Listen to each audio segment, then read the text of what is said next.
Hey, how's it going everybody? My name is Bear, and today I'm going to be reviewing RTJ4, the newest album from hip-hop supergroup consisting of LP and Killer Mike, Run the Jewels. Run the Jewels have always been a staple in the hip-hop genre for a long while now, with every one of their albums being released to critical acclaim, and I believe them to be one of the most unique rap groups to ever grace a microphone. This album was released on June 3rd, 2020 through their website. Just like all of their albums before this one, it is free to download, and I cannot stress this enough, show Run the Jewels a lot of love for such an amazing contribution to hip-hop, and without further ado, let's get right into it. We kick off the album with some metaphors, even just in the title name, as Killer Mike and LP refer themselves as Yankee and the Brave, referring to where they're from by their baseball teams, New York Yankees and the Atlanta Braves. This is the fourth installment of the Yankee and the Brave series. I think that Run the Jewels really knows how to channel old school Atlanta and New York rappers, just like from this song. I get this vibes from a mix of the Beastie Boys, Outkast, and maybe even a little bit of 50 Cent at certain parts. I love how we don't even get a chance to relax and get a chance to acknowledge what's happening, as Killer Mike just begins this album with lightning in a bottle and just coming in with some hard-hitting and aggressive flows over this really hard like drill experimental beat, especially because there was so much to uncover in this track and it's only 2.5 minutes long. Now, it may not have a lot of story beats as this was the first single off of the album, but the track is just a little taste of what to expect from the rest of the album. Compared to a lot of other rap albums, this is relatively shorter than most, which is refreshing for one, because you can tell by the production value on this song alone that they really care about how this was gonna sound. Then we move to Ulala featuring Greg Nice and DJ Premier. We moved to one of the songs that was actually teased on the Run the Jewels Instagram back in March, and everyone was excited for this track. Honestly, I think that the track is pretty fucking solid, like beat-wise. And the chorus is honestly the kind of weak part that I can say about this. Like, Greg Nice honestly doesn't bring a lot to the table, just kind of repeating French words to this beat in the melodic way, but delivering some pretty good wordplay throughout the verses from Killer Mike that outshines LP's verse. I don't really have much to say about this track, as this is probably one of the weaker tracks on the album, but I think it's still a solid track nonetheless. Then we move to my second favorite track on the album, Out of Sight featuring 2 Chainz. I really enjoy the beat on this track, mainly because it samples Misdemeanor by Foster Silvers. The one thing I can say Run the Jewels does so well, they know how to take something that's from so long ago and really make it unique and different, but still encapsulate the energy of the source material. This beat really works for Killer Mike and LP's voices, as they deliver so much charisma and confidence over this lively and hard background. Probably the best verse in my opinion is the second verse by Killer Mike. I love his flow, and they both really don't let down at all throughout the 3.5 minute runtime. 2 Chainz also delivers a pretty solid verse. I mean, of course not as good as Run the Jewels does, but it has this weird charm about it I really enjoy. Maybe because the beat really works well with 2 Chainz' voice, and I never really realized how similar 2 Chainz and Killer Mike sounded until he delivered it, and I wondered where he was, and then I saw that he closed off the track. Run the Jewels and 2 Chainz definitely did not disappoint. Then we move to my favorite track on the album, Holy Calamafck. Holy Calamafck is right. This song is a fucking slap, dude. Let's see, badass flow all throughout, awesome production all throughout, Clockwork Orange references, Undertaker lines, a badass interlude that leads to not 1 but 2 beat switches, 3 beats on a song and they also work so well together. Killer Mike and LP fucking killed this song, man. Rhyme schemes all the way through, wordplay out the ass. I don't know what to say other than that. This fucking song is amazing. We don't even get the chance to breathe as we move into the next track, Goonies vs. E.T., which actually addresses some issues in the world at this moment, as LP talks a lot about pollution, specifically environmental pollution, and Killer Mike touches on the issues of the influences of entertainment and social media, with a really weird fun fact that the hook on this track was originally made for Elton John. Now, that's a collaboration that I never thought I needed, but this song is maybe a little bit weird on the pacing. LP comes in the first verse delivering a very aggressive delivery, and halfway through it cuts to like the audio doing some call and response at their live shows. Then cut to Killer Mike delivering his verse. I just thought it was kind of odd addressing these like social issues and then just cut to some of their concert footage. If you can get past that, which I don't think is very distracting, especially mixed with the awesome production. How many times am I going to mention the awesome production on this album? This beat is very 80s made, if that makes sense. Takes a lot of old school hip hop synths, just like on a lot of pop music during that time, and delivers this little like odd distortion with it. While it is loud, I don't think it's an obnoxious track like Cherry Bomb by Tyler the Creator, but it just adds so much character to the lines Run the Jewels delivers. By the way, shout out to Killer Mike for this badass series of lines. Got you celebrating the generators of genocide, any good deed is humble, punished, and penalized. Rulers of the world will slice it up like a dinner pie. Race in the nation told you what to identify. People take false pride in warfare, incentivized. Fuck that, me and my tribe, we on the iller vibe. We accept the role of the villains cause we've been villainized. Poetry in motion, ladies and gentlemen. We then move to the next track, Walking in the Snow. Run the Jewels really knows how to address social issues, man. But I'm mainly gonna focus on the two of many that they mentioned in this song. Police brutality and hierarchy. But I do want to mention this line from LP about ICE detention camps. Pseudo-Christians, y'all indifferent, kids in prisons ain't a sin, shit. If you even want to scrabble what Jesus taught connected, you feel different. And then also an uncredited feature is Gangsta Boo, who delivers what some could say is a lazy chorus, but with the amount of issues and intelligent lines throughout this song, I feel as if you can tell a great story and use great lyrics in your verses and deliver some great storytelling, you don't really need to deliver a solid chorus, you just need to deliver a good chorus. But with these two lines, it may have a little bit more into it. Just got done walking in the snow, goddamn that motherfucker cold. I think this could be maybe a double entendre for black people who are surrounded by a world filled with white privilege, and saying is cold is basically saying it's a tough world and life is not as easy as you would think it is. I want to mention the badass guitar in the instrumental by Lil Shalimar. It really carries the song through and gives this very like wavy feeling, but also delivers this drum pattern that goes from ear to ear, and really is just an earworm to listen to. Conceptually, this is the best track on the album. Killer Mike's lyricism just leaves me awestruck.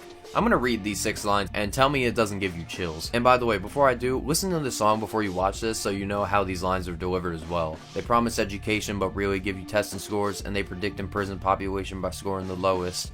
And usually the lowest score is the poorest, they look like me, and every day on the even news they fear you for free, and you so numb you watch the cops choke out a man like me until my voice goes from a shriek to a whisper, I can't breathe. Now, many would think that this is drawing parallels to the George Floyd situation that happened a couple months ago, but surprisingly this song was actually wrote back in November 2019. Which is another thing of saying that life imitates art. This song was just so amazing. I can't stress this enough. Please listen to this song if you haven't. Then we move to the next track, Just, featuring Pharrell Williams and Zach De La Rocha of Rage Against the Machine. This feature isn't very surprising to me, as this is actually the 3rd collaboration they've done. This song is basically a mediation on money and justice, basically saying that everyone is controlled by money, being controlled by these capitalist bastards and evil people in control, and basically it distorts people's values and morals.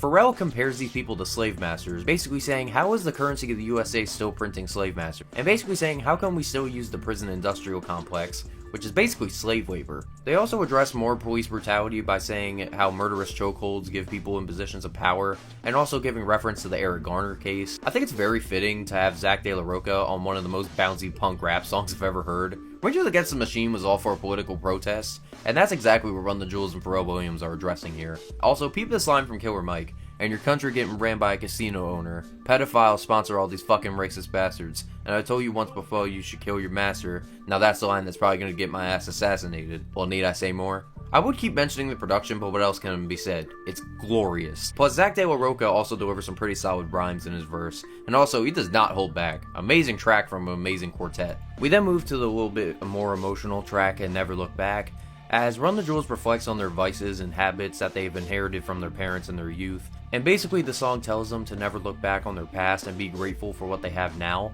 I like this very synth pop type instrumental that they have going, and basically I don't really have a lot to say about it, as I find this song as one of the most least interesting on the album. I don't want to say it's bad because none of the songs on here are. I don't know, I just think this is the weakest on the album, which isn't a bad thing, it's just I don't think this song stands up to par with a lot of the other songs on the other tracks on this album. We then move to the next track, Ground Below, which samples Ether by Game of 4.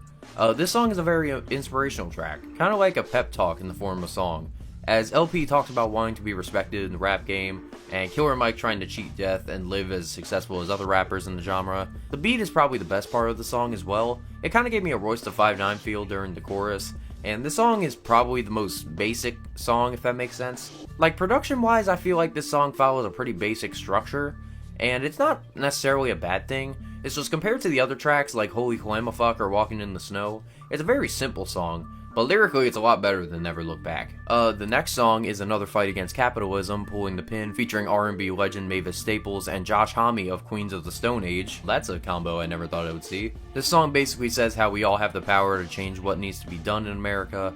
They also express how this fight is not really political, but the higher stakes at what is in play is almost a war. This is possibly one of the most interesting and unusual combos I've ever seen in a quartet, with Run the Jewels inciting Mavis Staples singing the chorus and guiding us with a very soulful and exceptional voice, and utilizing Josh Homme somewhere. Like, I can't tell if he's singing on this track or not. I can't hear him at all. And there's a writing credit on here for him, so maybe that's why he's featured. I don't know, but despite Josh Homme's mysterious appearance, Run the Jewels utilized the Judeo-Christian canon, and basically the same types of themes as Just, but it almost takes like a slower turn instrumentally, as Run the Jewels rap a little bit slower and calm their deliveries just a tad to allow Mavis to sing her shit on the chorus, and it's a really solid track, even though I'd probably prefer Just. We close off the album with a 6-minute and 42-second track, a few words for the firing squad, parentheses radiation, with uncredited features from Chavez guitarist Matt Sweeney and ASAP Ferg. This song is basically another inspirational track of Run the Jewels recollecting about how they got to where they are as artists and how they would continue to do their music for all those who enjoy music and want a better society and a better world. Man, they couldn't have closed off this track any better. First off, Run the Jewels knows how to invoke emotions out of us, as Killer Mike starts his verse telling people how he thinks it's pathetic intelligence is not seen as a great thing anymore, which, great point, Mike, especially as Run the Jewels are one of the most intelligent hip-hop duos I've ever heard. And then Mike talks about his plane ride, where he delivers some great wordplay. When my mother transitioned to another plane, I was sitting on a plane, tell her to hold on, and she tried hard, but she just couldn't hang. Been 2 years, truth is I'll probably never be the same. Basically, he's also saying how people want him to be good, be another Malcolm X or another MLK, saying how you can change the world. And he's trying to do that in his music, which is something I can say he does a supreme job doing. And he also mentions how his mother's death kind of shapes him as a person. And as Run the Jewels' discography gets bigger and their albums get better and better, I would say he's definitely making his mama proud. Then we switch over to LP, who delivers a verse talking about how he's here to be the voice of the voiceless and wants to fight against injustice, and also mentions his sister's sexual assault, saying he is here to stand up to all that do wrong and basically paints himself as someone who wants to make the world a better place for everyone else, just like how Killer Mike did. But they use their own similar experiences to push towards a similar goal. Then we have something I haven't heard for in a while, an instrumental break in a rap song. And it's also a beautiful break, as they incorporate Koshmia Gasteo on the saxophone. And I don't really know who he is, but all I know is that that man fucking killed it with the sax. Then once the break is done, Matt Sweeney and ASAP Ferg basically close off the album with the same type of intro from Yankee and the Brave, basically saying that this is the end of the episode and this is the end of the album, cementing Run the Jewels' message one last time. Wow, what an amazing album. So much against politics and addressing social issues, with amazing features and such excellent production. This is the reason why people need to listen to Run the Jewels more. One of the most experimental and intelligent rap duos in hip-hop today. I'm going to be giving this album a solid, strong 9 out of 10. I hope you all enjoyed this album, because I sure fucking did. And if you don't know, I have a Spotify playlist where you can listen to all the albums I plan to review or will review in the future. And I hope you all enjoyed. Please subscribe, comment, and like. I love you all, and I will talk to you all later.